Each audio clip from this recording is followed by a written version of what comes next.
Well, first of all, I want to thank you, Brother Leo. And again, I appreciate your voice, as many others in our community, calling out and helping people understand a lot of different things are at play. But I'm going to give you my opinion. It's not the Entrepreneur's Edge opinion. I'm not speaking for Mr. Solomon. I'm speaking for Lou Fields, who runs the Black Dollar Exchange and Baltimore Black Heritage Tours. And I believe in supporting our black elected officials when they deserve support. I believe in supporting our African American ministers when they deserve support. And so I don't have a broad brush that says all black politicians at the state level, all black politicians at the federal level, all black politicians at the city council level. I don't go with that they are not, some of them, doing good work. Now, we know politics is the art of compromise. You got to give to get. But also, politics is about who are you accountable to.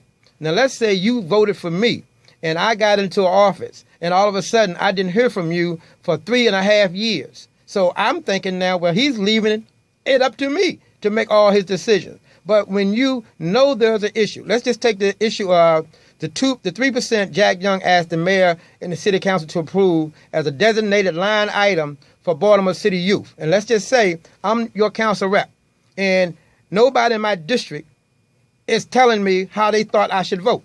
So then I have to use my own mindset to say, well, I think my people might want me to vote this way. I think that's what's wrong with us.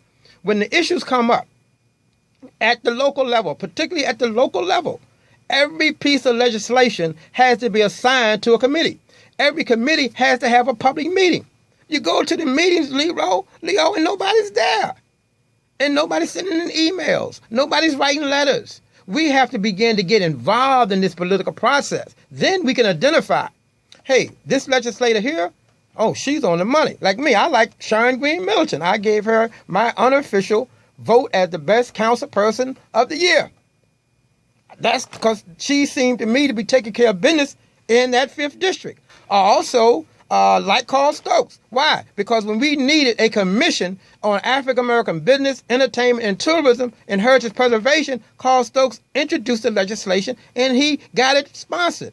But I didn't like what Helen Holden did when she had a chance as the chair of the budget committee to have public hearings on this budget that Stephanie Rawlins Blake was giving millions of dollars to multi-million-dollar cultural institutions and no dollars to black museums. And I told Helen, I met with her, I wrote her a letter, and she still went along and didn't have hearings on what I was talking about. So I didn't like that. Doesn't mean I don't like her altogether, but in that one instance, I didn't like where she stood. And then she made a misstep when we met with her again on something else. She was supposed to be have a person who lived in her district, went to get some help, and she wouldn't help the lady.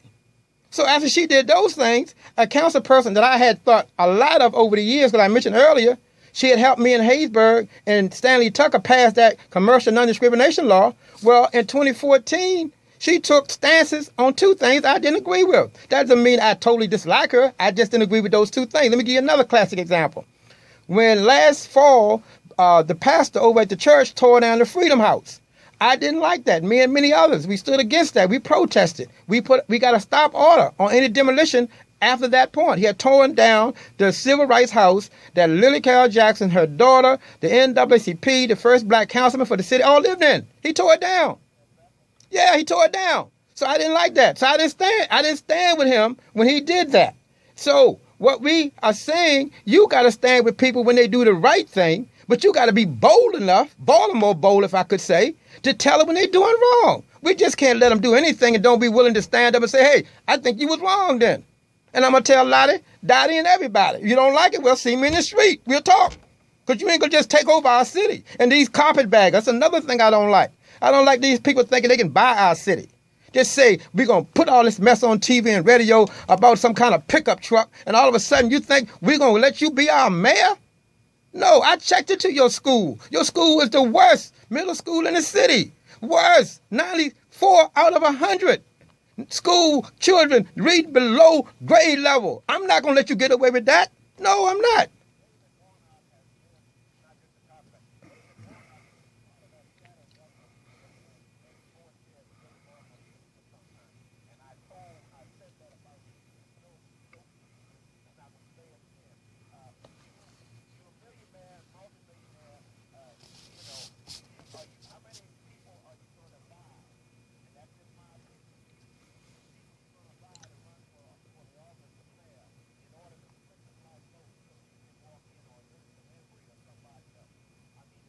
Oh man.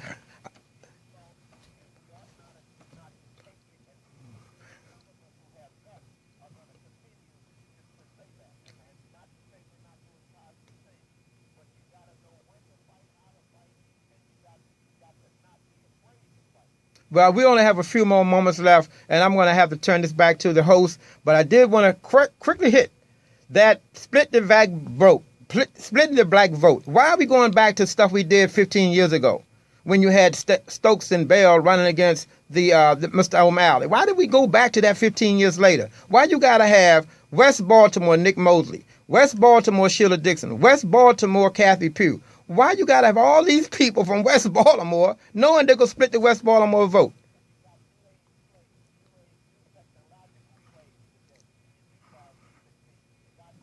God bless you. Mr. Iron, I'm sorry we went off on a tangent there, but let's get back to the entrepreneurial edge. And I'm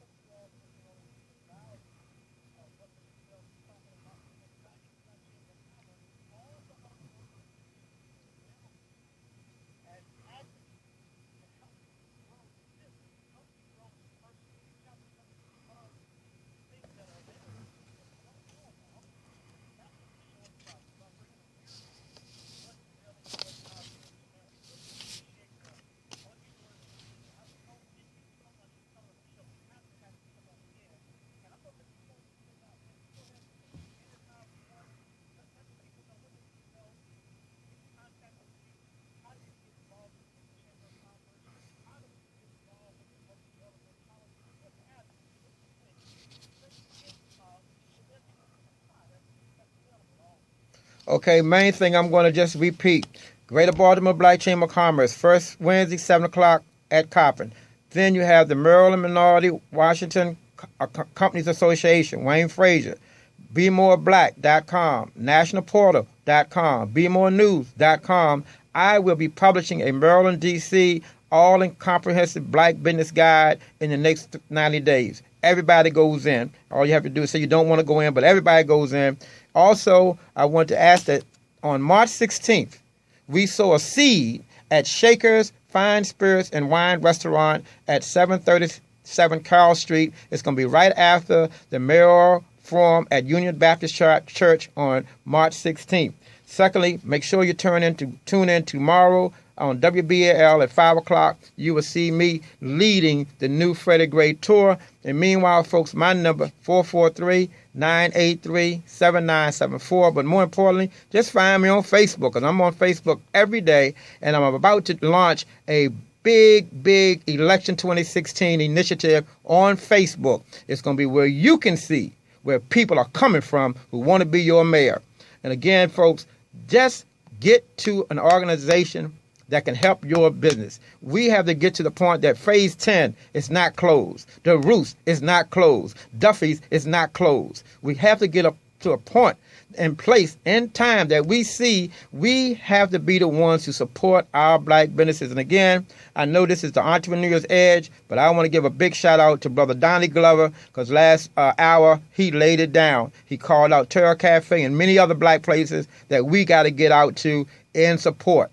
The way it's done, if it's up to you and me, if it's going to be, we have to believe that we can achieve. We cannot let the iconic lives of Robert Clay, Wesley Johnson, Ray Haysburg, Steve Pace, Terry Addison, Dorothy Brunson, we have to stand on their shoulders. And now our number one cause is that we blaze a trail for the young sisters and brothers coming behind us as entrepreneurs in Baltimore. This is an African-American city.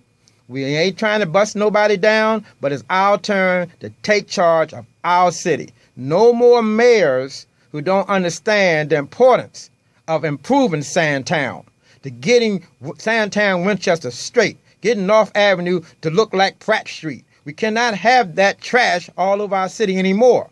And this police brutality stuff, shooting down people, that's got to stop. No new mayor who does not have a police chief that tells the police officer in Baltimore City, no more shooting unarmed black people. That's got to stop. It's our city.